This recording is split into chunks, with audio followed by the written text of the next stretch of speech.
Bonjour mesdames et messieurs et bienvenue dans ce flash d'information. Le président de la République Alassane Ouattara était hier à Abuja, la capitale fédérale du Nigeria, pour une visite d'amitié et de travail. Il a eu un entretien avec le président nigérien Muhammadu Buhari et son prédécesseur Goodluck Ebele et Jonathan. Juste après ces deux rencontres, le chef de l'État est rentré à Abidjan. Abiba Dambélé-Saoui.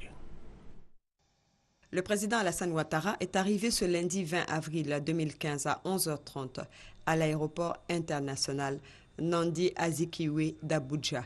Pour une visite d'amitié de travail de 24 heures, il a été accueilli par le ministre des Affaires étrangères de la République fédérale du Nigeria, M. Massiliu Obanikoro. Après le cérémonial d'accueil marqué par les honneurs militaires, le chef de l'État s'est rendu au palais de la présidence de la République du Nigeria, où il a été accueilli par son homologue nigérien, Goodluck Ebele Jonathan. Les deux chefs d'État ont eu des entretiens élargis aux deux délégations suivies d'un tête-à-tête. Au thème des échanges, les deux personnalités ont animé un point de presse, au cours duquel le président Goodluck Ebele Jonathan s'est réjoui de la visite du président Alassane Ouattara, un leader de la sous-région, un grand ami du Nigeria. Le président Alassane Ouattara a pour sa part indiqué être venu saluer le président Jonathan Ebele Goodluck. Je suis venu saluer le président Goodluck Jonathan, mon ami, mon frère, et lui dire toute notre gratitude pour la manière dont les choses se sont passées avec les élections au Nigeria. J'ai indiqué que nous avons vécu des moments très difficiles à l'occasion des élections de 2010 et que ceci s'est traduit même par une guerre civile. Mais grâce à la décision du président Goodluck Jonathan, le Nigeria a fait des élections apaisées et une transition démocratique aura lieu avec la mise en place du nouveau président le 29 mai prochain. J'ai indiqué au président toute ma reconnaissance pour le soutien qu'il nous a apporté à nous-mêmes, à tous les pays de l'Afrique de l'Ouest, au Mali, à la Guinée-Bissau, et lui dire que c'est un grand Africain, un grand Ouest africain et que nous lui sommes reconnaissants. Notons qu'en milieu d'après-midi, le président Alassane Ouattara a rendu une visite de courtoisie au président élu du Nigeria, Muhammadu Buhari, avant de regagner Abidjan.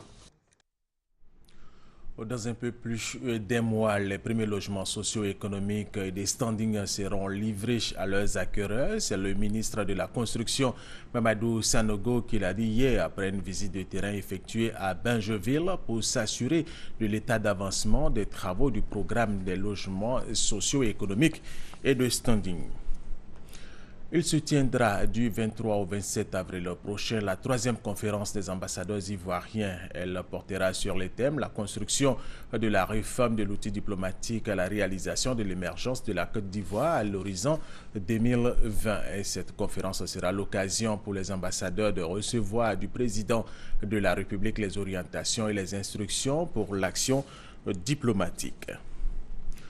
Au Mali, un convoi de fournisseurs civils de la MINUSMA a une nouvelle fois été attaqué par des assaillants à 30 km à l'ouest de Gao, la plus grande ville du nord du Mali. Cette attaque survient après celle menée vendredi contre un convoi de fournisseurs civils de la MINUSMA à 15 km de Gao qui avait tué 2 chauffeurs et fait un blessé par balle.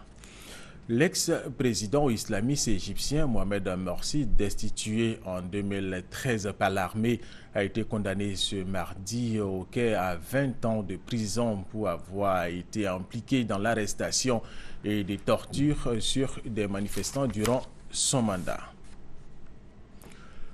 Le naufrage du chalutier dimanche au large de la Libye a fait 800 morts, selon Carlotta Sami, porte-parole du Haut-Commissariat des Nations Unies aux réfugiés en Italie, et Flavio Di Giacomo de l'Organisation internationale pour les migrations OIM. La police italienne a annoncé par ailleurs que 2 des survivants, un Tunisien et un Syrien soupçonnés d'avoir été le capitaine et un membre d'équipage du chalutier, avaient été arrêtés à bord du bateau des gardes-côtes. Et c'est la fin de ce flash d'information. Merci de l'avoir suivi. Je vous retrouve tout à l'heure à 13 h.